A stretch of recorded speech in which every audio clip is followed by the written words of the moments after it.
tomar mi desayuno acá.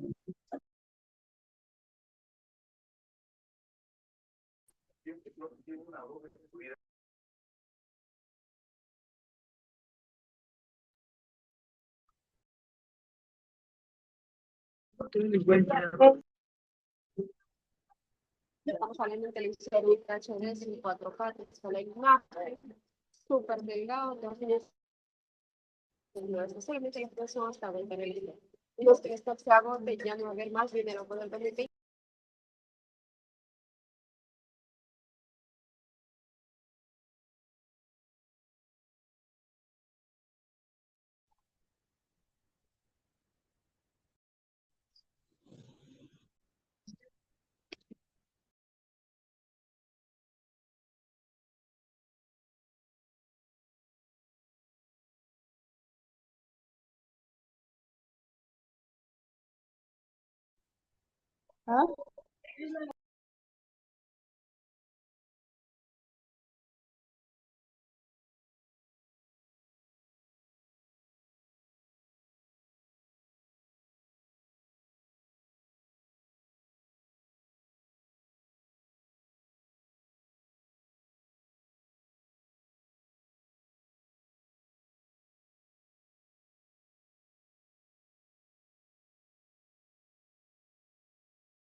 Sí.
Profesor, buenas noches.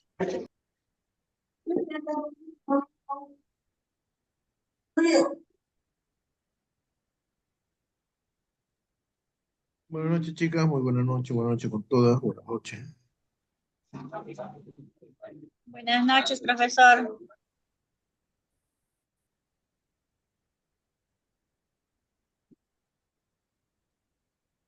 Buenas noches, profesor. Buenas noches, ¿cómo están?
Buenas noches con ustedes. El día de hoy vamos a ver un poco sobre filosofía y vamos a entrar a la filosofía de Hegel. Idealismo, la dialéctica, el espíritu absoluto, que es básico en la filosofía de Hegel. Eh, Hegel, luego pues evidentemente Engels, y Marx, ¿no? Los dos, que Marx, esa dupla viciosa, Marx y Engels, ¿no? Luego vamos a ver también Kant, Emmanuel Kant, que es el espíritu kantiano, ¿no? Que tanto nos aporta al desarrollo de la filosofía actual. Y Hegel, evidentemente, en la construcción de la filosofía y de lo que nosotros conocemos actualmente, con nuestros pensamientos que van girando en torno a estas ideas que nos brinda Hegel. Bien, vamos entonces con Hegel. Vamos con Hegel, ¿bien? Atentos, atentas, por favor.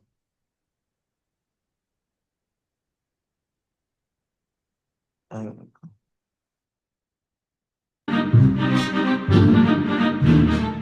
Con la muerte de Kant en 1804 se cierra la Edad Moderna en filosofía. La filosofía contemporánea estará plagada de filósofos alemanes, sobre todo en el siglo XIX. ¿Se escucha, chicas? ¿Se escucha? Sí, profesor. Profesor. Muchas gracias, muchas gracias. El primero de los considerados grandes filósofos es Hegel, que además es el más impenetrable, pero no de los alemanes, sino de todo el mundo y de toda la historia. Kant ya puede resultar difícil por su detallismo y todos los términos que va asignando a las cosas de las que habla. Bueno, pues la cosa no es nada al lado de Hegel. En este vídeo nos vamos a centrar en los puntos más influyentes de su pensamiento, que son ineludibles, porque sobre todo a través de la influencia que tuvo en Marx, algunas de las ideas de Hegel han contribuido a grandes cambios históricos tanto en el siglo XIX como en el siglo XX. Y es que vamos a ver que a pesar de ser de difícil comprensión, la filosofía de Hegel tuvo un éxito descomunal en Alemania en el siglo XIX, y fue adoptada por el sistema educativo de tal forma que era taladrada en los estudiantes, así que todos los filósofos alemanes posteriores se empaparon de ella y, aunque fuera odiándola tiernamente, influyó en todos ellos. Nos vamos a centrar en la dialéctica de Hegel porque la interpretación que de ella hace Marx, que además resulta mucho más fácil de entender que la de Hegel, es la base del pensamiento marxista. Pero centrémonos en Hegel en sí.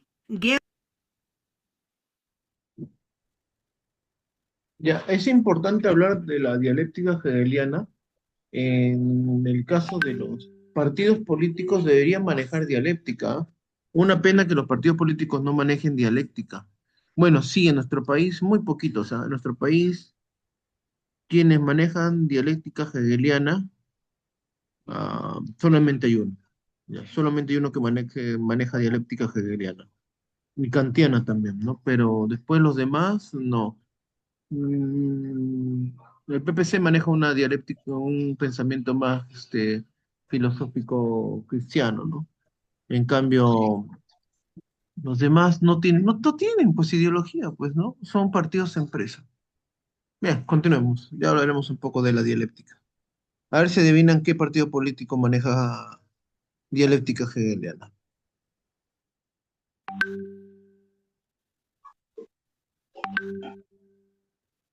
Georg Wilhelm Friedrich Hegel nació en Stuttgart en 1770 y murió en Berlín en 1831, siendo rector de la universidad de esa ciudad, víctima de una epidemia de cólera. Hegel recibe la influencia de Kant como era de esperar, pero además ya es reflejo de otras tendencias que marcan el siglo XIX, como son un renovado interés por el estudio de la historia, la filosofía antigua y la filosofía oriental. Es el primero que reinterpreta a Heráclito y valora la importancia de los contrarios y que lo otro es algo necesario como motor de cambio.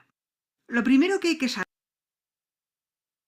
es que la filosofía de Hegel lo que pretende, y dice que ha conseguido, es dar una respuesta global y única a todos los problemas de la filosofía. Se trata, por tanto, de un sistema que Hegel va a ir mostrando en su aplicación a diferentes ámbitos, a la metafísica, a la historia, a la teología, a todo. Al dar con ese sistema, lo que Hegel cree que hace es superar las limitaciones de los pensadores anteriores. En particular, él quiere superar lo que cree que es la limitación de la filosofía de Kant. ¿Cuál es esa? Pues que Kant reconoce que lo que se puede conocer está limitado al fenómeno y que, sin embargo, hay más. En el cosmos está el noúmeno, que no se puede conocer porque no lo podemos procesar a través de los sentidos. Kant dice que la metafísica no es una ciencia porque la razón humana entra en un callejón sin salida de contradicciones cuando se enfrenta al estudio del noúmeno. Todo eso a Hegel le parece fatal. Con él, nada de limitaciones de la razón y nada de que el noúmeno no se puede conocer. Al revés, su filosofía es la culminación del idealismo absoluto alemán, porque la idea y la razón no solo están por encima de todo, sino que es que son todo. Por eso dice que todo lo racional es real y todo lo real es racional. La realidad, el todo, es el noúmeno, que es la idea o el espíritu. Porque el núcleo de todo su pensamiento es que la realidad consiste en la idea o espíritu, lo que él llama Geist, que está en un proceso de conocerse a sí misma, proceso que acaba con su reconocimiento de que es toda la realidad y no hay separación entre el sujeto y el objeto, entre quien conoce y lo conocido, sino que todo es lo mismo.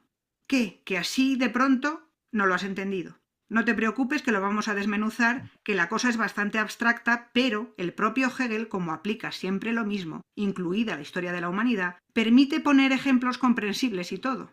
A ver, para Hegel, todo lo que existe, en lo que estamos, sería como una semilla o embrión que se va desarrollando. Este desarrollo se produce a través de un proceso dialéctico que se da en fases de 3, o tríadas dialécticas. Dialéctica, que viene del griego, incluye el prefijo dia, que significa a través, que hay un movimiento, y logos, que significa pensamiento. La primera etapa es la del momento en sí, o momento absoluto, en el que hay aparente calma. La segunda etapa es la de la negación, o momento para sí, en la que se hacen patentes las contradicciones que no se veían antes, pero que ya estaban en la etapa anterior. A esta fase es a lo que Hegel llama alienación, que no tiene nada que ver con el concepto de alienación para Marx. Alienación viene del latín alius alia aliud, que significa otro, de ahí los alienígenas. Esta etapa es la más importante porque es la que permite avanzar, por eso es para sí. La tercera etapa es la de la negación de la negación, o momento en y para sí, que es la de la superación de las contradicciones planteadas en la segunda etapa. Para que se entienda algo, vamos a poner un ejemplo que no es precisamente de Hegel, pero que sirve para ver a qué tipo de evolución se refiere. Imagínate un niño pequeño, monísimo, perfecto, tranquilo, sin problemas. Esa es la etapa 1.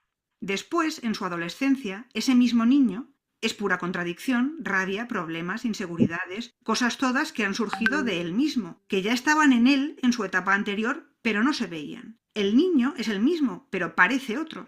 No se conoce ni él. Esa es la etapa 2, de negación o alienación. Finalmente se hace adulto, ya sabe quién es, ha desarrollado su personalidad y esas contradicciones de su etapa anterior han sido superadas. Vuelve a tener un equilibrio personal. Esa sería la etapa 3. A este tipo de proceso evolutivo o de desarrollo dialéctico se refiere Hegel. Todos los problemas que aparecen en la fase de negación están desde el principio, igual que las soluciones. Es como un proceso natural que se va desarrollando a través de la dialéctica. Y por eso Hegel dice que además de ser un proceso de progreso, también es un proceso circular, porque al final tiene los mismos elementos que al principio. Todo está ya ahí desde el principio, pero se va viendo a medida que se desarrolla. Y aquí he descrito el proceso, que es el sistema que él aplica para analizar cada campo que estudia. ¿Pero a qué se aplica? ¿Qué es la semilla que se desarrolla? ¿De qué está hablando? Pues está hablando de lo que él llama espíritu o también llama Geist.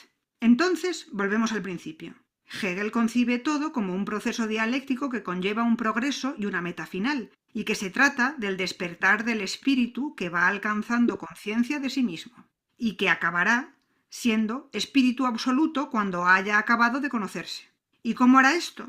Pues a través de un proceso dialéctico de desalienación, es decir, de eliminación de sus contradicciones internas hasta alcanzar la verdad, y la verdad es que el espíritu absoluto es todo. ¿Se entiende un poco mejor ahora que la primera vez que lo he dicho? Espero que sí. Pero vamos a ver ahora cómo aplica esto Hegel a la historia, que en realidad es la parte en la que se ve con más claridad. Hegel fue un grandísimo estudioso de la historia, y él la concibe como un proceso racional de desarrollo, y cree que estudiándola podemos comprender nuestra naturaleza y nuestro lugar en el mundo.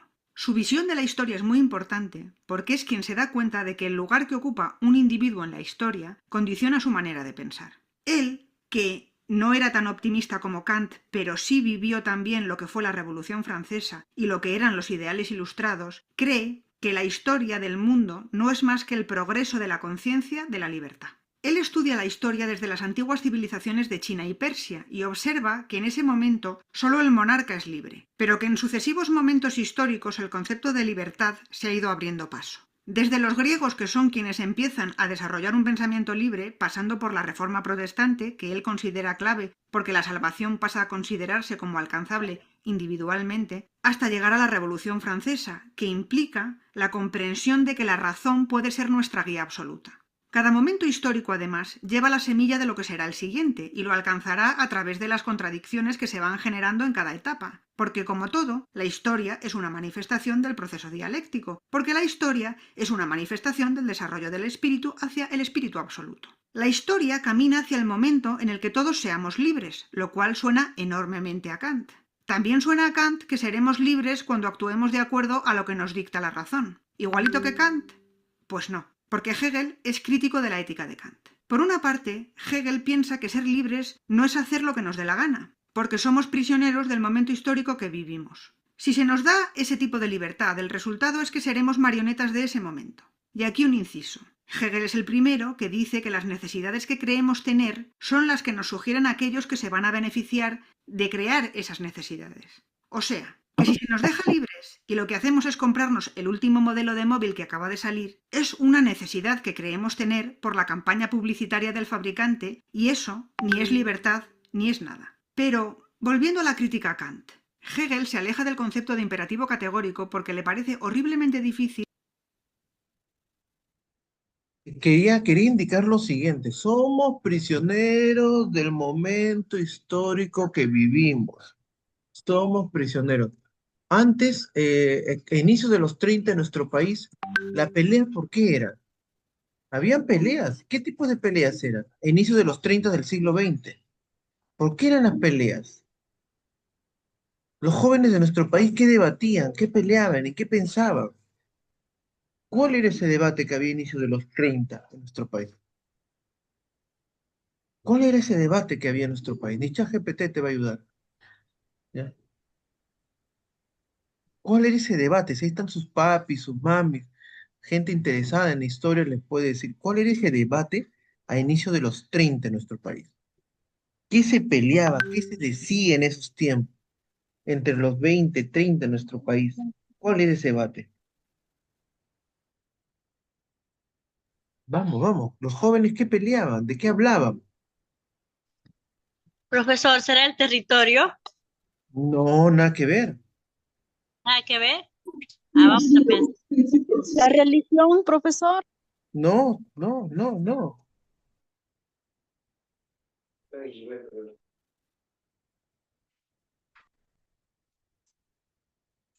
¿Cuál era ese debate en nuestro país? Años 30, incluso 40, 50, 60.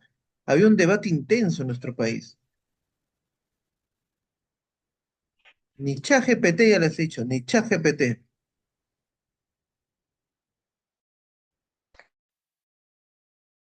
Política religiosa. Política, no religión. Peleaban por qué se debatía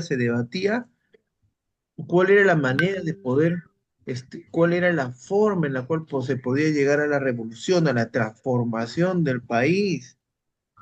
Eso era lo Por que se nuestra decía. libertad, por nuestra libertad, profesor. No tanto libertad, sino de que querían una revolución para que El exista un voto cambio. de las mujeres también creo, el voto de las mujeres, sufragio Pero femenino. eso era lo mínimo, eso de los apristas empujaban el voto de las mujeres, ¿ya? Inicialmente con Magda Portal, y luego el gobierno de Odría les dio el uso del voto a las mujeres, ¿no? Para que pero no era algo tan, o sea, wow, qué importante que las mujeres voten, suena machista, pero es verdad, pues era el momento. Acá no hubo un gran movimiento sufragista como en Inglaterra, como en Estados Unidos, del voto a la mujer, por si acaso. Es que ser claro, la historia es tal cual. ¿Ya? Por eso que acá las mujeres no saben lo que significa haber peleado por ese derecho a que puedan votar, no, no saben el significado, no saben el trasfondo, no saben ni quién es Magda Portal. Sí, sí, sí, opuesto, no saben que ella fue aprista, luego dejó el aprismo. Sí, fue militante la poetisa Magda Portal. Ah, y después se peleó con ella de la Torre. Ay, sí, todo un lío y un cuento sobre aquel momento, ¿no? Somos prisioneros de ese proceso histórico que vivimos. Hoy en día, 2025. ¿En qué piensan los jóvenes? La modernización. ¿Ya qué más? ¿Qué piensan los jóvenes hoy en día? Ya. En la tecnología, profesor. En la tecnología. Ya, Tecnología es la tecnología. ciencia. ¿Qué más piensan?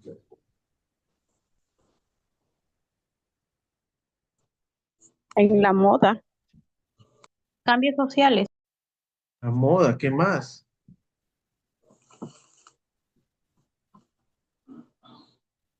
En las fiestas. Ya, en la fiesta. Bueno, siempre los jóvenes han pensado en fiestas, es verdad. Todos cuando hemos sido jóvenes hemos pensado en fiestas. Algunos más, otros menos, ¿no? Algunos para algunos jóvenes toda su vida es fiesta, pues, ¿no? Para otros de repente medianamente y para otros menos, ¿no? Dependiendo del objetivo de cada quien.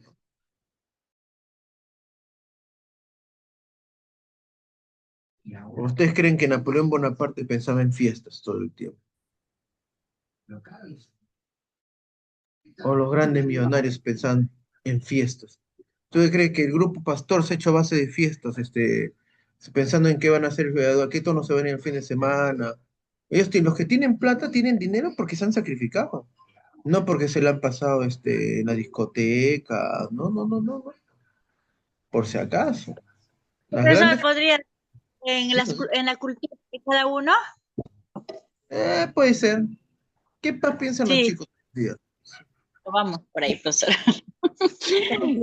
Por ahí. Ahí, somos de diferentes culturas y se pelearon de repente para poder ser igualdad. Hoy en día los chicos están en la tecnología, tienen razón, sí. ¿Y en qué tecnología están? ¿En qué están? ¿En qué paran los chicos?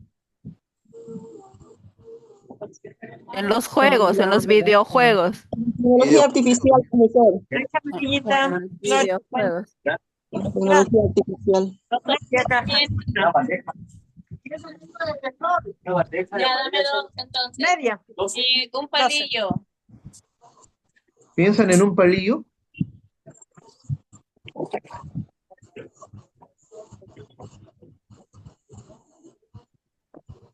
¿En qué piensan hoy en día? ¿Cuántos likes tienen en sus publicaciones? ¿Quién vio el estado de su WhatsApp? ¿Quién vio lo que publicó en TikTok? ¿Quién vio su TikTok? ¿Cuántos likes tiene? En eso están los jóvenes hoy en día. Más preocupados en ello que en otras situaciones, que en otras cosas. Sí. Perdiendo el tiempo. Pero Perdiendo el no tiempo. todos. Pero no todos. Ahora sí, no todos, pero si fuesen TikTokers, si hicieran plata, bacán, pues, ¿no? Ya. Se dedican a eso, están haciendo dinero, son TikTokers, como Valentino.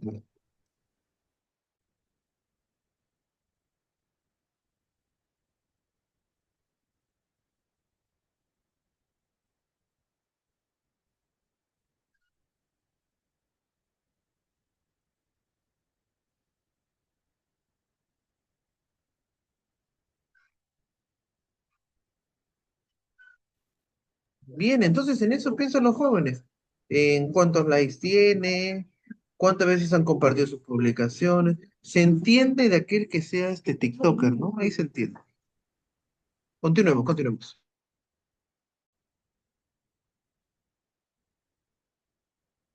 Lo de estar siempre suprimiendo deseos y sentimientos para hacer lo correcto. Él quiere una vez más superar las limitaciones de Kant y busca una libertad que reconcilie el uso de la razón que todos compartimos con lo que queremos hacer individualmente. Es decir, en vez de el deber por el deber, lo que quiere es que coincida el deber con el interés personal. Es entonces cuando se alcanzará una comunidad libre en la que todo el mundo esté contento. Él dice que si se puede crear una comunidad que funcione totalmente sobre una base racional, entonces se darán las condiciones para la libertad que él describe. Y resulta que lo más parecido a eso que existe, según él, es la monarquía prusiana de su época. Algo que le valió ser criticado como vendido al poder por Schopenhauer o que Popper dijera que Hegel es precursor de los estados totalitarios modernos, por aquello de que somos libres cuando se nos controla ordenadamente y entendemos nuestro papel en ese orden. Esto último no se puede saber, puesto que Hegel está en un mundo con separación de poderes y constitución, y no parece que se imaginara a dónde iban a llevar las cosas figuras como Hitler o Stalin. Pero sí que es importante reconocer su idea de la comunidad libre y el papel del Estado en ella en este tipo de derivas y sobre todo en las ideas que tuvo Marx sobre esto. Con esto en realidad ya hemos dicho todo lo importante de la filosofía de Hegel. Todo es lo mismo, porque todo es la manifestación del desarrollo de la idea o del espíritu que va avanzando hacia el espíritu absoluto. Todo, nuestro desarrollo individual, las épocas históricas, las formas estatales, todo. El problema que tiene es el mismo y su forma de exponerlo, llena de frases ambiguas e interpretables, farragosas, con libros que tienen 3 partes, que se dividen en 3 partes, que se dividen en 3, porque él está reflejando la realidad, que es la dialéctica que funciona en tríadas, como sus libros. Entonces, él mismo, en su éxito total en Alemania, no ajeno a la propaganda que le hace a Prusia, generó todo tipo de hegelianos desde el principio que defienden cosas opuestas, porque la filosofía de Hegel lo permite. Lo de que todo lo que es racional es real y todo lo que es real es racional, ¿implica que todo lo que existe es como debería ser o que no? ¿Hemos llegado al final de la historia o no? ¿Es el Estado prusiano perfecto? Si Dios no es distinto del mundo, ¿es que Dios existe o que no? Si la filosofía y la religión tienen el mismo contenido, pero la filosofía utiliza la razón y la religión la imaginación, ¿es que las religiones son todas una patraña? Así desde el principio habrá una derecha hegeliana tradicionalista, prusiana, defensora de la religión y del sistema de la restauración, pero también una izquierda hegeliana, crítica con el cristianismo e incluso atea, en la que personajes, en principio de peso secundario como Feuerbach, son precursores de lo que será el pensamiento marxista. Estamos prisioneros de la historia. ¿Y Hegel? ¿Cuál fue la influencia histórica que tuvo Hegel? Y ahí lo dice al final. ¿Cuál fue esa influencia histórica que recibe el filósofo Hegel? ¿Qué se dice de los alemanes? Los alemanes no caminan, los alemanes marchan. Anda tú a Alemania para que veas si te van a abrazar, si te van a decir te quiero. Los alemanes son súper fríos, ¿no? Nosotros somos, en cambio, como nosotros somos personas más cálidas, pues, ¿no? Nuestro temperamento es así, pues estamos criados de forma diferente, necesitamos el abrazo. Yo necesito el abrazo, soy sincero, ¿no? También esa es mi característica, pues, ¿no? O sea, porque somos así, pues somos hispanoamericanos y somos más cálidos, pues, ¿no? Tendemos más a ello. El alemán es diferente, pues el alemán es más la razón, más la necesidad. ¿Cuál es ese momento histórico? ¿Qué influencia tiene? ¿De qué imperio de qué reino que está surgiendo? ¿Cuál es el imperio que está a su alrededor?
Nietzsche es sin duda el filósofo más provocador de todos.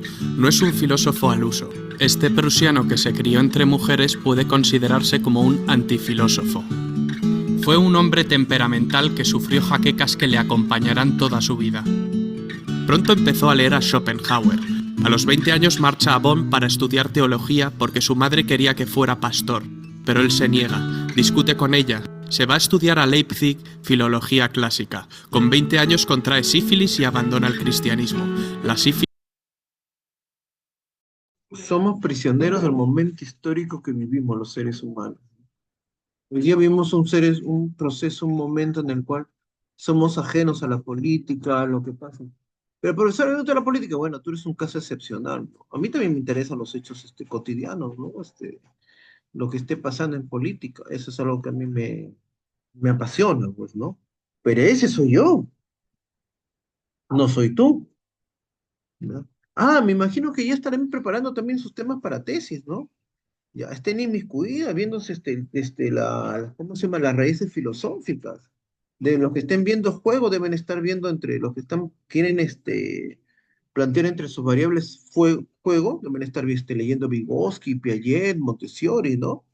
Por si acaso, algo de epistemología, filosofía, ya deben estar embargados en ello, embuidas en ello. Sobre todo ustedes que ya son séptimo ciclo. Para las de primero, segundo, normal, tercero, cuarto. Y me imagino que ya no están viendo novelas. Me imagino que ya no estarán viendo cómicos ambulantes. Me imagino que estarán leyendo algo de filosofía. Me imagino que no estarán escuchando Corazón Cerrado. Ah, no se escuche Corazón Cerrado. No, me imagino que a estas alturas deben estar leyendo para su tesis. Lean para su tesis, chicas. Hacer una tesis cuesta. Si ustedes mandan a hacer su tesis, les van a cobrar, de los más baratos cobran 2.500 soles, ¿ya? Por si acaso. Así que prepárense, chicas, estudien para que otros no les tengan que hacer su trabajo por ustedes, ¿ya? Lean a Piaget, hay Piaget en línea, chicas, hay PDFs de Piaget, deberían estar leyendo sus libros, ¿eh? Yo he encontrado un drive con 5 libros, creo, de Piaget, ¿ya? 5 libros de Piaget. He encontrado un drive buscando en Google, nada más. Libros de Piaget, PDF gratis. Busquen Montessori, busquen a las hermanas, ¿cómo se llama? Agassi, las hermanas Agassi.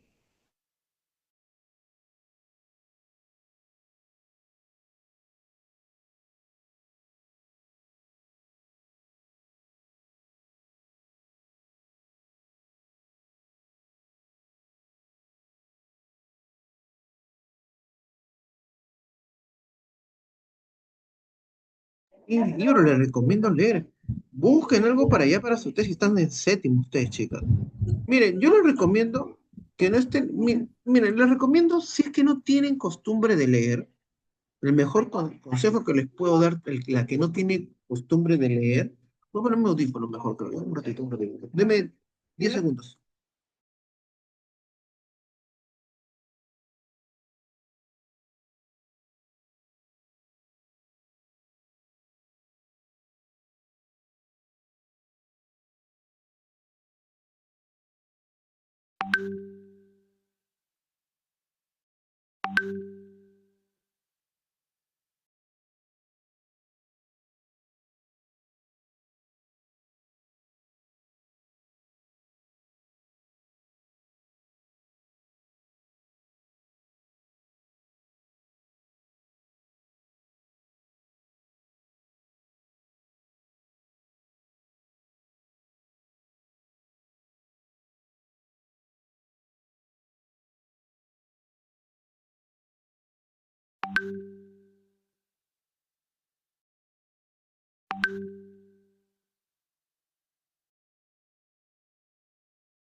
Ya, ¿qué tal? ¿Me escuchan ahí? ¿Me escuchan ahí, chicas? ¿Me escuchan? ¿Se me escucha? ¿Se me escucha? Sí, profesor. Sí, se escucha. Muchas gracias, chicas. Entonces, a ver, lo siguiente. ¿Qué es lo que pasa con casi les digo Alejandra Guzmán? ¿Qué es lo que pasa con a ver, con los libros? Ustedes deben empezar por la lectura que a ustedes les guste, chicos. Si ustedes quieren leer, les gustan los libros de autoayuda, empiecen por ahí. ¿Les gusta leer de deporte? Lean de deporte. ¿Les gusta leer de cocina? Lean de cocina. Lo que les guste. Empiecen por una lectura que les agrade. Y de ahí ya van trepando otros libros ya. A literatura, van trepando a libros actuales, a filosofía. poco a poco, pero deben empezar ya. Realmente debieron empezar en primaria. Realmente debieron empezar en primaria. ¿No lo hicieron en primaria? Obligatoriamente debieron hacerlo en secundaria. ¿No lo hicieron en secundaria? Ya debieron hacerlo en último término, ahora en superior. Iniciando superior nomás deberían haber estado leyendo. Así que lean lo que les guste, chicas. Esa es mi recomendación, ¿ya? No se los digo en mala onda. Después ya se van a acordar de lo que les digo, ¿ah? Porque no van a poder redactar, chicas. La tesis es redacción. 9º y 10º es redactar la tesis. Las chicas se amanecen haciendo su trabajo, ¿ah? Por si acaso, se amanecen. Ya no tienen fin de semana. Sí, chicas. ¿Y por qué tienen problemas? Porque no saben redactar. Porque no lee. El que no lee, la que no lee, no puede escribir. Tú te das cuenta cuando tú tienes una plática con una persona, cualquier persona X, ¿ya? O sea, X que oso, güey, ¿ya? ¿Captas? Cuando tú tienes una plática con cualquier persona que no lee mucho, sus oraciones son pequeñas y son monótonas, ¿ya? Se repiten constantemente. No tiene novedades en su lenguaje, en su habla, porque la construcción de sus oraciones es simple, es sencilla, es para lo cotidiano. Ustedes están saliendo con una carrera profesional de 5 años, no son técnicas, chicas, ustedes no están saliendo con cartón de auxiliares, son profesionales, al igual que una persona que estudió en una universidad 5 años, ¿ya? Son iguales, ¿ya? Igual de preparación, pero la preparación depende de ustedes, de que ustedes puedan leer. Bien, Hegel se encuentra prisionero del momento histórico que le toca. ¿Y cuál es ese momento histórico? Prusia. La ambición de Prusia, el ejército prusiano. Ser miembro del ejército es una obligación y es parte del desarrollo de todos. La unidad de Prusia y la unidad de Alemania. ¿Ya? Que Prusia debe avasallar a todos los reinos y formar la Gran Alemania, el Segundo Reich, ¿no? El Segundo Reich. Primer Reich, Sacro Imperio Romano Germánico. Segundo Reich, Imperio Alemán. Tercer Reich, el de Hitler. ¿Bien? Van a encontrar, no hay coincidencia en esta guerra de Rusia, no hay coincidencias tampoco, ¿ya? Vamos a ver a Nietzsche. No Nietzsche, ahorita es el profesor, el grupo Nietzsche, no, Nietzsche, ¿ya? Vamos a escoger a Nietzsche. Vamos.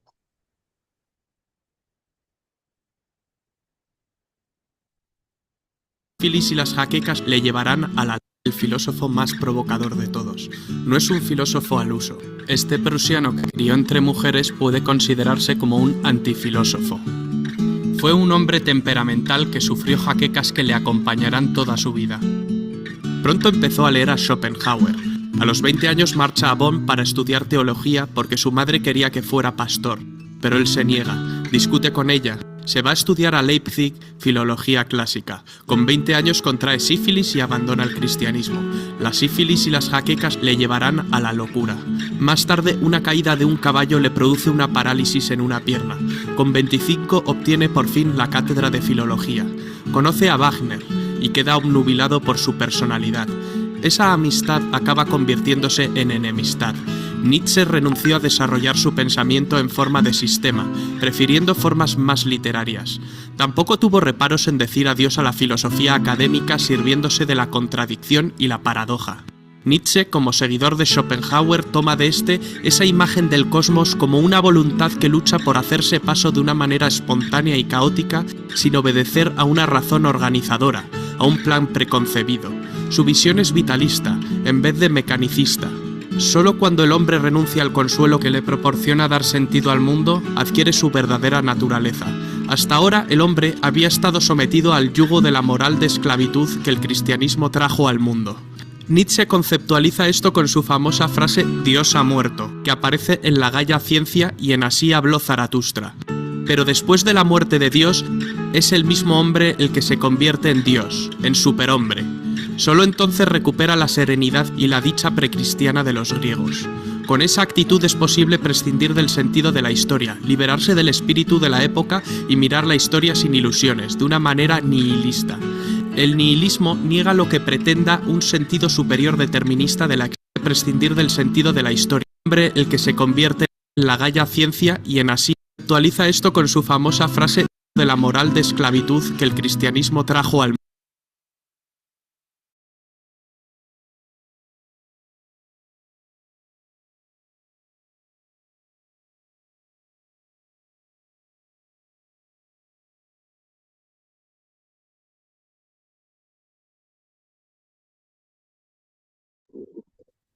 No se escucha, profesor.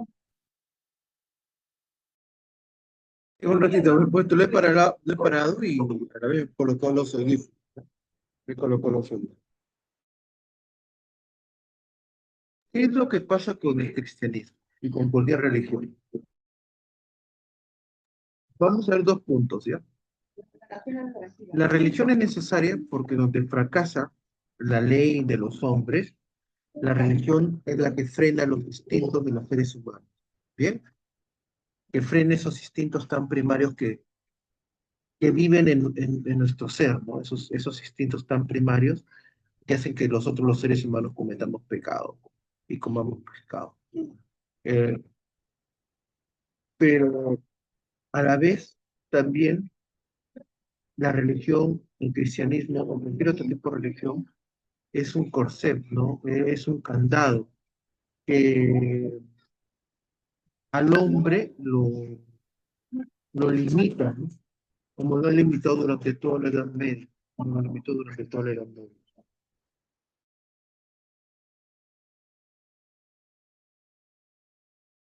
El mundo. Nietzsche conceptualiza esto con su famosa frase Dios ha muerto, que aparece en la Gaia Ciencia y en Así habló Zaratustra. Pero después de la muerte de Dios, es el mismo hombre el que se convierte en Dios, en superhombre. Solo entonces recupera la serenidad y la dicha precristiana de los griegos. Con ese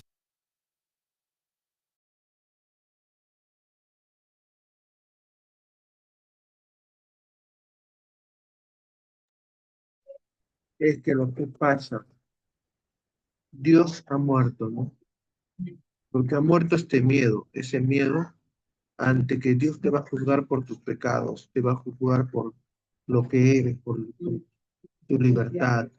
Entonces, esto es horrible, decir Dios ha muerto, ¿no? Y luego esa autoconstrucción del hombre, ¿no? El hombre es el que crea a Dios. Que no es el hombre, no es el Dios. Estamos interpretando lo posible.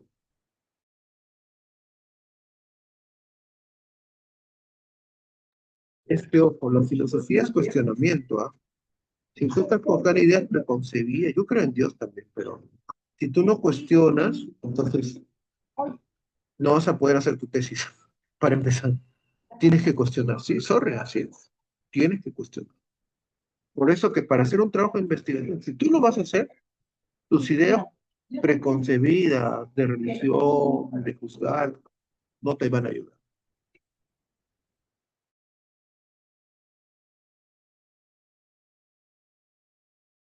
esa actitud es posible prescindir del sentido de la historia, liberarse del espíritu de la época y mirar la historia sin ilusiones, de una manera nihilista. El nihilismo niega lo que pretenda un sentido superior determinista de la existencia. Es partidario de las ideas vitalistas y lúdicas, de deshacerse de todas las ideas preconcebidas para dar paso a una vida con opciones abiertas de realización, incluso contradictorias. Nietzsche arremete contra los componentes judeocristianos de nuestra cultura para liberar los orígenes griegos de una forma de vida estética y aristocrática. Temas como el eterno retorno, la inversión de valores, también el superhombre o la voluntad de poder que tanto inspiraron a los nazis y a Hitler.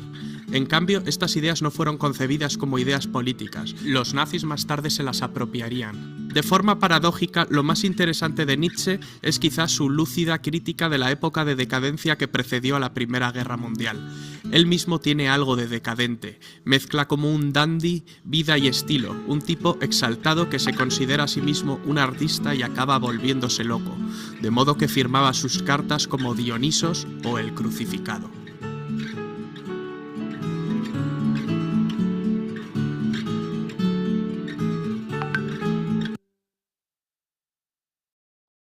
¿Cómo se vuelve loco Nietzsche? Se vuelve loco por la sífilis, ¿no? La sífilis lo hace enloquecer. Para ver si están acá. Vamos a hacer algo bonito, tío. Y individualmente van a presentar un organizador visual, ya sea sobre Hegel o ya sobre Nietzsche. Cualquiera de los dos. Ustedes escojan, lo envían por el grupo, con los apellidos y nombres. Para el día de hoy, tienen exactamente 25 minutos a 30 minutos para poder presentarlo, ya sea de Hegel o de Nietzsche. Ustedes escojan, ¿ya? Ustedes escojan. Les voy a volver a preguntas, consultas. Profesor, buenas noches. ¿Puede repetir lo que acaba de decir, por favor? Se entrecorta la voz. Ya, a ver, chicas. Lo voy a decir a ver, lo voy a decir acá, lo voy a decir por segunda y última vez, porque las que no estuvieron acá conectadas, yo lo siento. Por última vez, un organizador visual, ya sea de Hegel. Escríbalo, profe, mejor, disculpa, no se escucha. Se entiende entrecortado. ¿Puede escribir en el chat mejor, profesor? Profesor, es que, ¿cómo se va a hacer un organizador visual si se pasan bien rápido las diapositivas? Pídanos un resumen.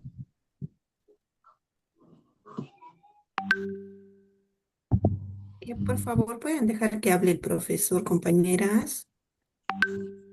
Acá hay algunas de sus compañeras que se creen que son la profesora y ellas van a decir que se va a hacer. Ya, chicas, ya. Ojalá que cuando estén en clase en aula, dejen que los padres de familia le hagan la clase.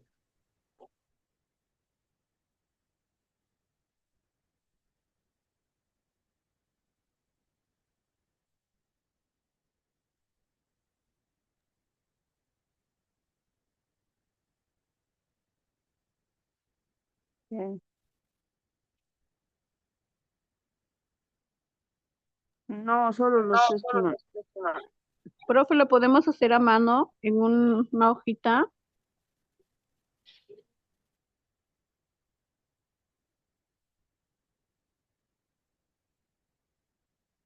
Un ratito, un ratito.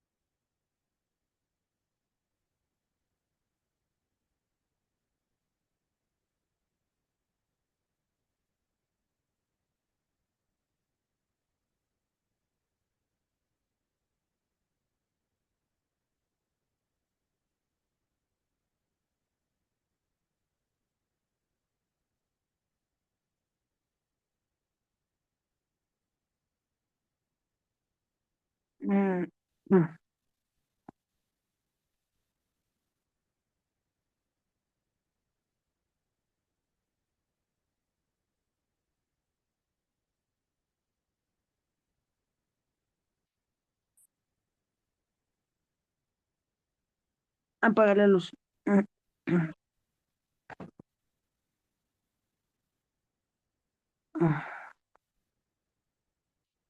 Ahora sí, a ver acá. Bien, ya les escribí en el chat un organizador visual. ¿Qué es un organizador visual? Y ustedes están en séptimo, yo bien lo saben. Puede ser un mapa conceptual. ¿Cómo puedo dar indicaciones? Están así con chicos, gritando ahí, por favor. Ya, a ver. No, que a veces hay ruidos externos en todas partes. Yo tengo la ventana abierta. Pero no van a gritar en el micro. A ver, chicas, por favor. Voy a hacer lo siguiente, ¿no? Voy a hacer lo siguiente. Van a hacer un organizador visual, ya sea de Nietzsche o de Hegel. Bien, ¿qué es un organizador visual? Un mapa mental, un mapa semántico, un árbol de ideas. Cualquiera de ellos es un organizador visual. Voy a dejar proyectado acá un mapa mental de Nietzsche, le voy a dejar proyectado de lo que hemos visto, ¿bien? Le voy a dejar acá proyectado de esta manera. Para aquellas que se quieren guiar, Se los voy a dejar acá, ¿ya? Que te pueden, para que puedan extraer las ideas, que se pueden extraer las ideas principales, por favor, ¿ya? Acá les voy a dejar. Ya, espérense un ratito.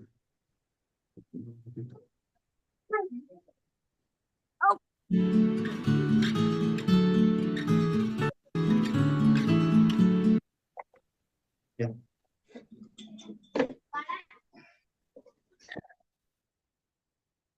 Pueden hacer una hojita, lo pueden hacer una hojita.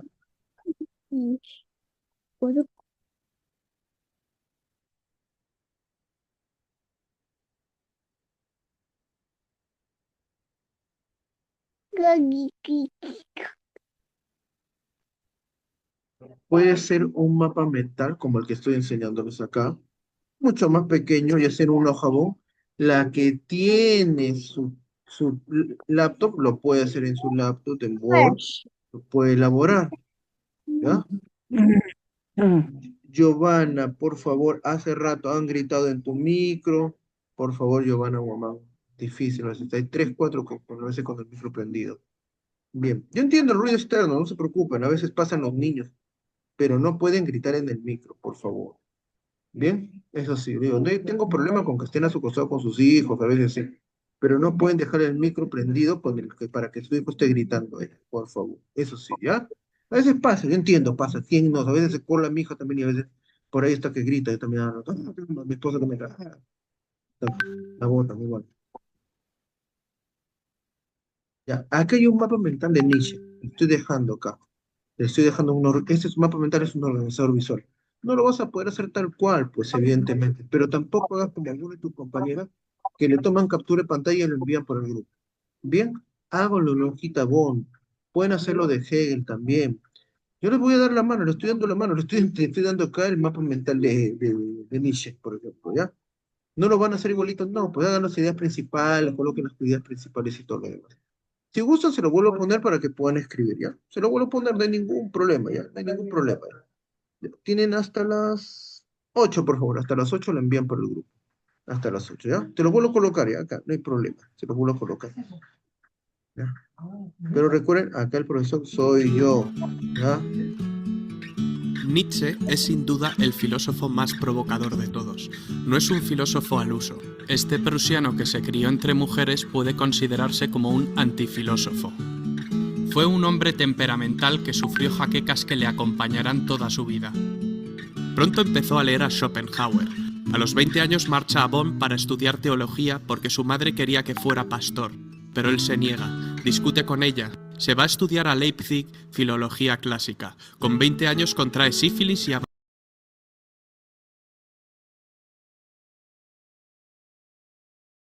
desarrollar su pensamiento en forma de sistema, prefiriendo formas más literarias.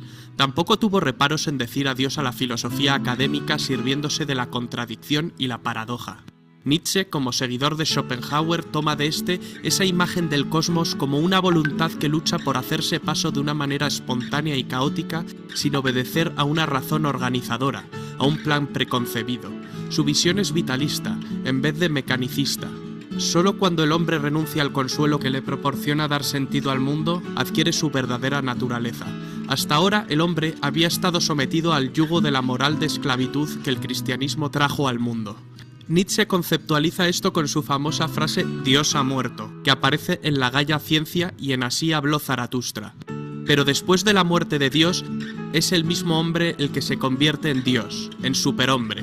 Solo entonces recupera la serenidad y la dicha precristiana de los griegos. Con esa actitud es posible prescindir del sentido de la historia, liberarse del espíritu de la época y mirar la historia sin ilusiones, de una manera nihilista. El nihilismo niega lo que pretenda un sentido superior determinista de la existencia.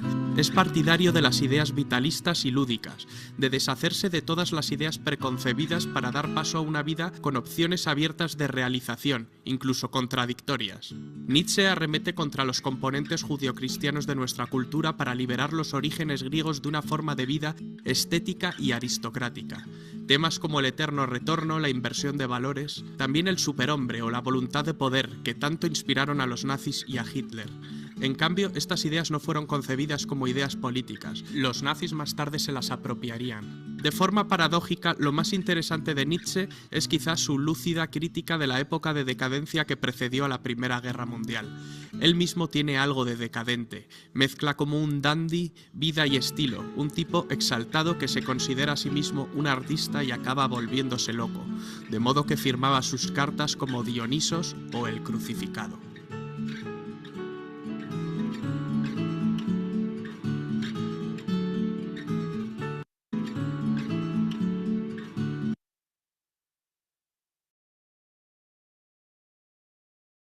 Ya, ese es el resumen, ese es un mapa mental. Se lo estoy dejando de ayuda ahí. Evidentemente no vas a hacer todo, pondrás una imagen central, algunas ideas principales, ya. Con eso se pueden ayudar. Bien, pues estoy dando para que puedan presentar, chicas. No le vayan a tomar captura de pantalla, esto me lo envían, pues no se pasen. O me envían algo que encontraron en internet, ya. Por favor, eso no hagan eso. Profesor, ¿sí lo puedo hacer en una hojita? No repetirlo por tercera vez. Sí, sí. Ya no es que, Bueno, profesor, disculpe, se va la señal y a veces no se escucha. ya, tercera vez lo digo. Por favor, algunas están conectadas y no están escuchando de repente, pero bueno, no importa. Háganlo en una hojita. No hay ningún problema. Toman fotito de la hojita y lo envían por el grupo WhatsApp, ¿ya? Lo envían por ahí, por el grupo que nosotros tenemos interno del grupo que creó su compañera, la delegada, ¿ya? Por favor, le toman Prof- fotito y lo envían. Profesor, disculpe. Ese como está, ese es un mapa mental. Es un ejemplo que lo estoy dejando. No lo vayan a hacer tal cual, pues no. Perdón, organizador visual también puede ser. Sí, puede ser mapa conceptual, árbol de ideas, mapa semántico. Ok, gracias.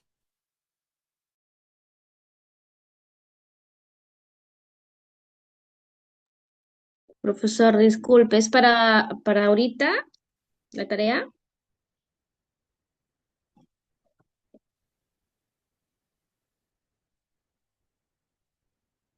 Le Profesor, estoy dando hasta las 8 que pueden presentar. Hasta las 8 lo repito por tercera vez. es que no se escucha, profesor, su internet está mal, se va. Bueno, igual, por tercera vez lo digo, chicos. Entonces, ¿Ves? Ahorita, por ejemplo, le oigo entrecortado, no se le oye bien. Sí Sí, se escucha. profesor, buenas Sí noches. se, Se le escucha entrecortado, profesor. Bueno, sí se escucha. Es para Bien, ahorita, hasta las 8, dice. bien, Mapa compañero. visual, mapa mental, como ustedes deseen. Sí se escucha, chicas. De repente de ustedes está fallando.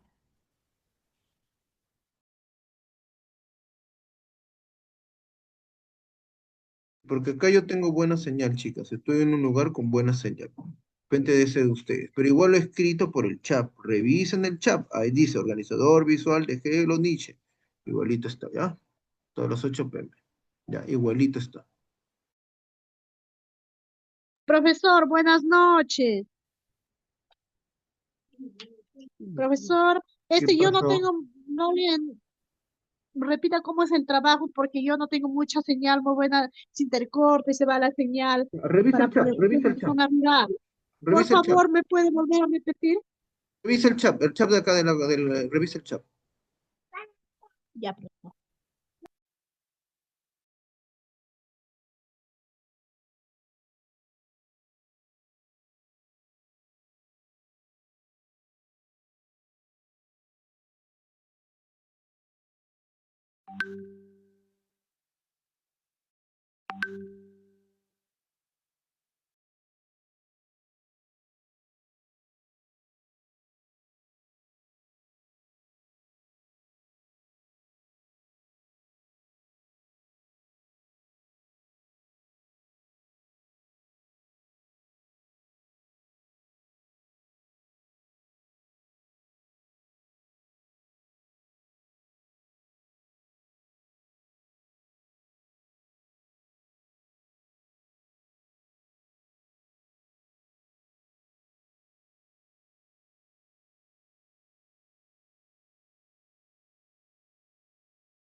Profesor, por favor, el video podría empezarlo de nuevo. Es que mi línea está fallando y no lo vi bien.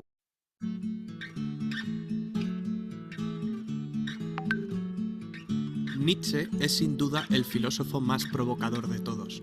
No es un filósofo al uso. Este prusiano que se crió entre mujeres puede considerarse como un antifilósofo. Fue un hombre temperamental que sufrió jaquecas que le acompañarán toda su vida. Pronto empezó a leer a Schopenhauer. A los 20 años marcha a Bonn para estudiar teología porque su madre quería que fuera pastor, pero él se niega, discute con ella. Se va a estudiar a Leipzig filología clásica. Con 20 años contrae sífilis y abandona el cristianismo. La sífilis y las jaquecas le llevarán a la locura. Más tarde, una caída de un caballo le produce una parálisis en una pierna. Con 25 obtiene por fin la cátedra de filología. Conoce a Wagner y queda obnubilado por su personalidad. Esa amistad acaba convirtiéndose en enemistad. Nietzsche renunció a desarrollar su pensamiento en forma de sistema, prefiriendo formas más literarias. Tampoco tuvo reparos en decir adiós a la filosofía académica sirviéndose de la contradicción y la paradoja. Nietzsche, como seguidor de Schopenhauer, toma de este esa imagen del cosmos como una voluntad que lucha por hacerse paso de una manera espontánea y caótica sin obedecer a una razón organizadora, a un plan preconcebido. Su visión es vitalista, en vez de mecanicista. Solo cuando el hombre renuncia al consuelo que le proporciona dar sentido al mundo, adquiere su verdadera naturaleza. Hasta ahora, el hombre había estado sometido al yugo de la moral de esclavitud que el cristianismo trajo al mundo. Nietzsche conceptualiza esto con su famosa frase «Dios ha muerto», que aparece en la Gaia Ciencia y en Así habló Zaratustra. Pero después de la muerte de Dios, es el mismo hombre el que se convierte en Dios, en superhombre. Solo entonces recupera la serenidad y la dicha precristiana de los griegos. Con esa actitud es posible prescindir del sentido de la historia, liberarse del espíritu de la época y mirar la historia sin ilusiones, de una manera nihilista. El nihilismo niega lo que pretenda un sentido superior determinista de la existencia. Es partidario de las ideas vitalistas y lúdicas, de deshacerse de todas las ideas preconcebidas para dar paso a una vida con opciones abiertas de realización, incluso contradictorias. Nietzsche arremete contra los componentes judio-cristianos de nuestra cultura para liberar los orígenes griegos de una forma de vida estética y aristocrática. Temas como el eterno retorno, la inversión de valores, también el superhombre o la voluntad de poder que tanto inspiraron a los nazis y a Hitler. En cambio, estas ideas no fueron concebidas como ideas políticas. Los nazis más tarde se las apropiarían. De forma paradójica, lo más interesante de Nietzsche es quizás su lúcida crítica de la época de decadencia que precedió a la Primera Guerra Mundial. Él mismo tiene algo de decadente. Mezcla como un dandy vida y estilo, un tipo exaltado que se considera a sí mismo un artista y acaba volviéndose loco, de modo que firmaba sus cartas como Dionisos o el Crucificado.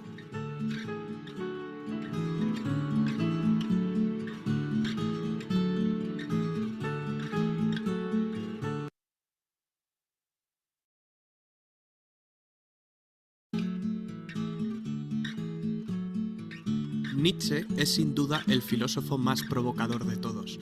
No es un filósofo al uso. Este prusiano que se crió entre mujeres puede considerarse como un antifilósofo. Fue un hombre temperamental que sufrió jaquecas que le acompañarán toda su vida. Pronto empezó a leer a Schopenhauer. A los 20 años marcha a Bonn para estudiar teología porque su madre quería que fuera pastor, pero él se niega, discute con ella. Se va a estudiar a Leipzig filología clásica. Con 20 años contrae sífilis y abandona el cristianismo. La sífilis y las jaquecas le llevarán a la locura. Más tarde, una caída de un caballo le produce una parálisis en una pierna. Con 25 obtiene por fin la cátedra de filología.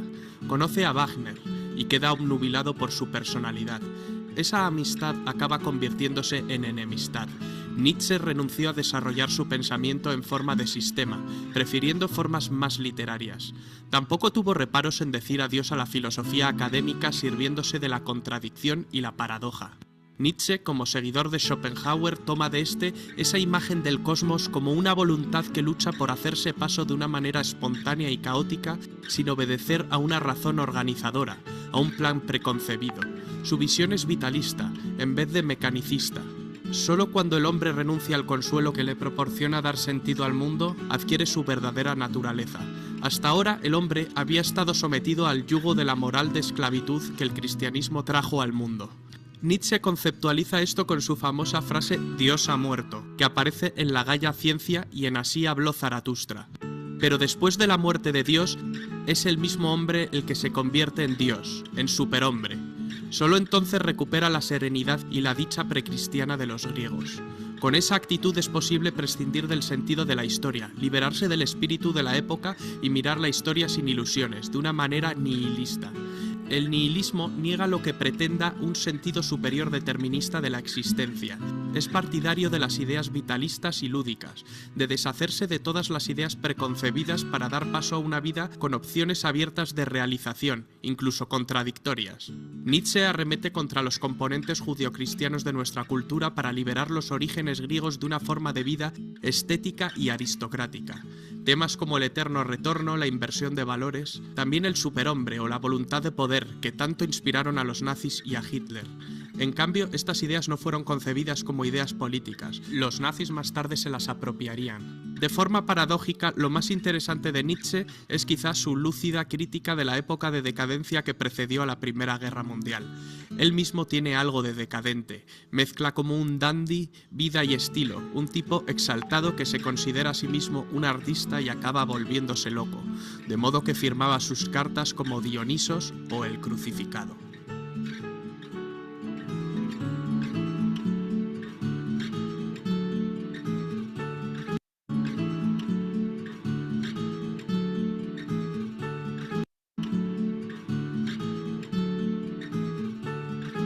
O el Crucificado.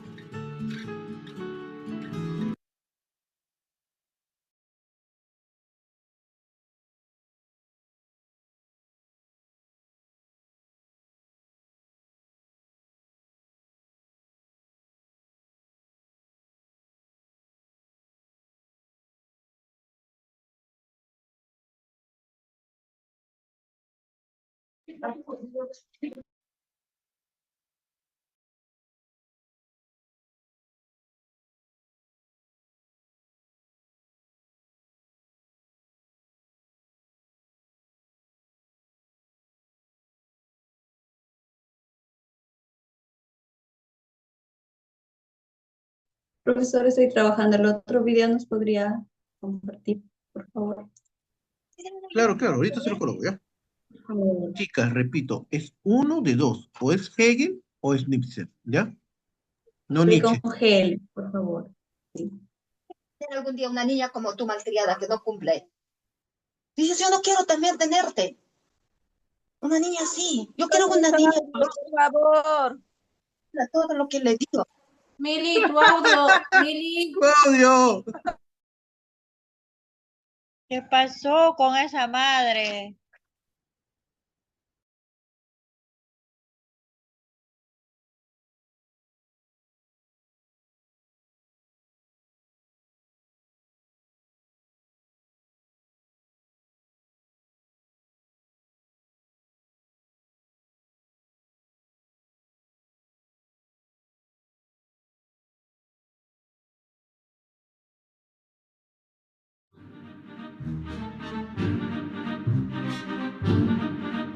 La filosofía contemporánea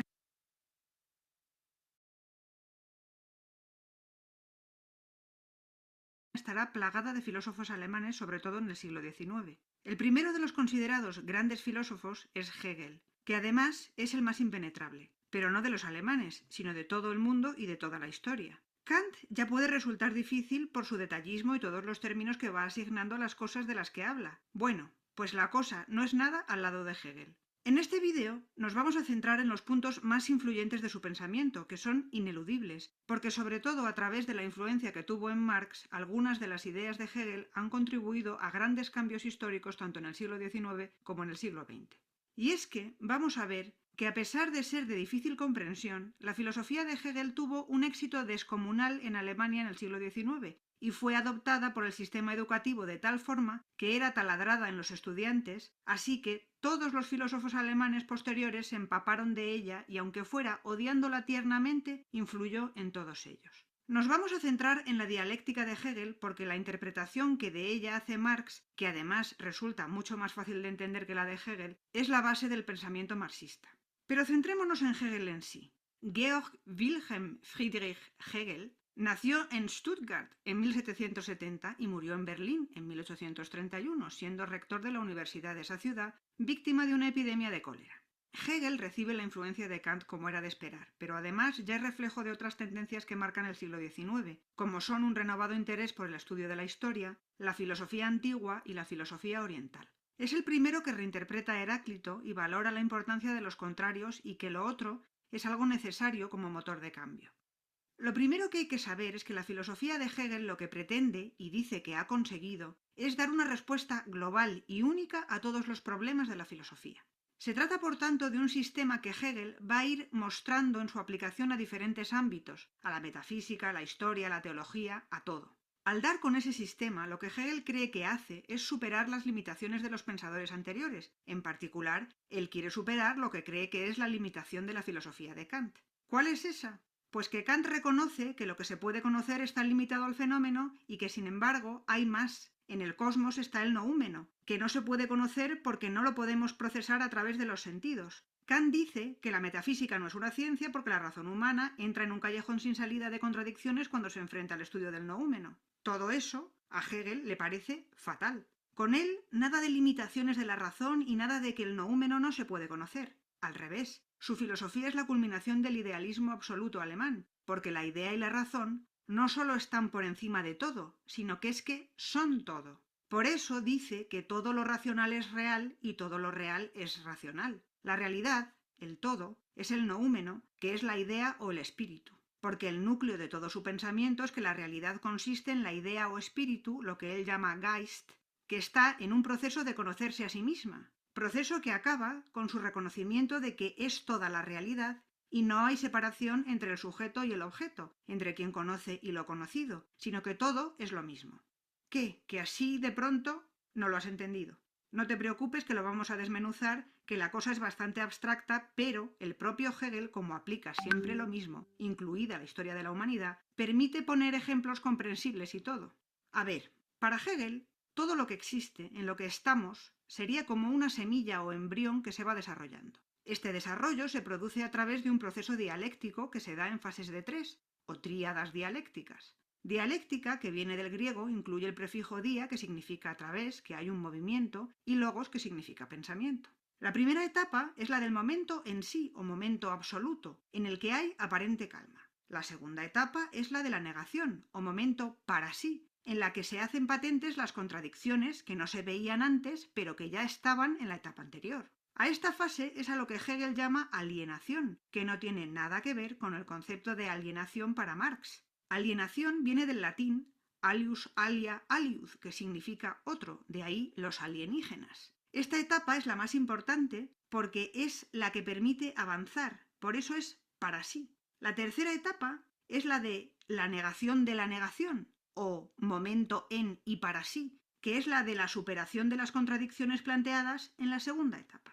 Para que se entienda algo, vamos a poner un ejemplo que no es precisamente de Hegel, pero que sirve para ver a qué tipo de evolución se refiere. Imagínate un niño pequeño, monísimo, perfecto, tranquilo, sin problemas. Esa es la etapa 1. Después, en su adolescencia, ese mismo niño es pura contradicción, rabia, problemas, inseguridades, cosas todas que han surgido de él mismo, que ya estaban en él en su etapa anterior, pero no se veían. El niño es el mismo, pero parece otro. No se conoce ni él. Esa es la etapa 2, de negación o alienación. Finalmente se hace adulto, ya sabe quién es, ha desarrollado su personalidad y esas contradicciones de su etapa anterior han sido superadas. Vuelve a tener un equilibrio personal. Esa sería la etapa 3. A este tipo de proceso evolutivo o de desarrollo dialéctico se refiere Hegel. Todos los problemas que aparecen en la fase de negación están desde el principio, igual que las soluciones. Es como un proceso natural que se va desarrollando a través de la dialéctica. Y por eso Hegel dice que además de ser un proceso de progreso, también es un proceso circular, porque al final tiene los mismos elementos que al principio. Todo está ya ahí desde el principio, pero se va viendo a medida que se desarrolla. Y aquí he descrito el proceso, que es el sistema que él aplica para analizar cada campo que estudia. ¿Pero a qué se aplica? ¿Qué es la semilla que se desarrolla? ¿De qué está hablando? Pues está hablando de lo que él llama espíritu o también llama Geist. Entonces, volvemos al principio. Hegel concibe todo como un proceso dialéctico que conlleva un progreso y una meta final, y que se trata del despertar del espíritu que va alcanzando conciencia de sí mismo, y que acabará siendo espíritu absoluto cuando haya acabado de conocerse. ¿Y cómo hará esto? Pues a través de un proceso dialéctico de desalienación, es decir, de eliminación de sus contradicciones internas hasta alcanzar la verdad, y la verdad es que el espíritu absoluto es todo. ¿Se entiende un poco mejor ahora que la primera vez que lo he dicho? Espero que sí. Pero vamos a ver ahora cómo aplica esto Hegel a la historia, que en realidad es la parte en la que se ve con más claridad. Hegel fue un grandísimo estudioso de la historia, y él la concibe como un proceso racional de desarrollo, y cree que estudiándola podemos comprender nuestra naturaleza y nuestro lugar en el mundo. Su visión de la historia es muy importante porque es quien se da cuenta de que el lugar que ocupa un individuo en la historia condiciona su manera de pensar.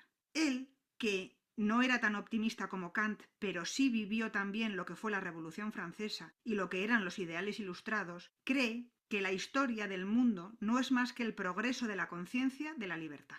Él estudia la historia desde las antiguas civilizaciones de China y Persia y observa que en ese momento solo el monarca es libre, pero que en sucesivos momentos históricos el concepto de libertad se ha ido abriendo paso. Desde los griegos, que son quienes empiezan a desarrollar un pensamiento libre, pasando por la Reforma Protestante, que él considera clave porque la salvación pasa a considerarse como alcanzable individualmente, hasta llegar a la Revolución Francesa, que implica la comprensión de que la razón puede ser nuestra guía absoluta. Cada momento histórico, además, lleva la semilla de lo que será el siguiente y lo alcanzará a través de las contradicciones que se van generando en cada etapa. Porque, como todo, la historia es una manifestación del proceso dialéctico, porque la historia es una manifestación del desarrollo del espíritu hacia el espíritu absoluto. La historia camina hacia el momento en el que todos seamos libres, lo cual suena enormemente a Kant. También suena a Kant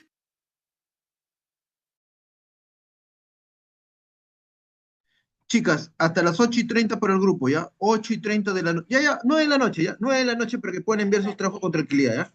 9 de la noche, ¿ya? 9 de la noche, chicas, porque vean que no, el profesor se raya, es malo, no. 9 de la noche, ¿ya? 9 de la noche pueden enviar sus trabajos, nota, igual van a atender, ¿ya? Estoy haciendo Profesor, esto para ver disculpe. dime, Yulisa, vamos. Tenemos clases a la siguiente. Después terminando podemos enviar. Ya, Por entonces lo envían favor. hasta las 10 de la noche, ya, 10 de la noche, ya, ¿qué más quieren? Mi sangre, ya.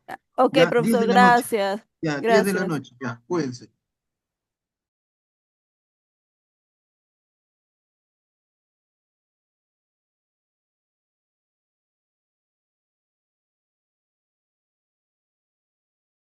Nos vemos hasta ya saben, hasta las 10 pueden enviar por el grupo, 10. Más de las 10, 10 y 1 ya no vale. Ok, profesor, Gracias, gracias. profesor. Hasta luego. Hasta luego.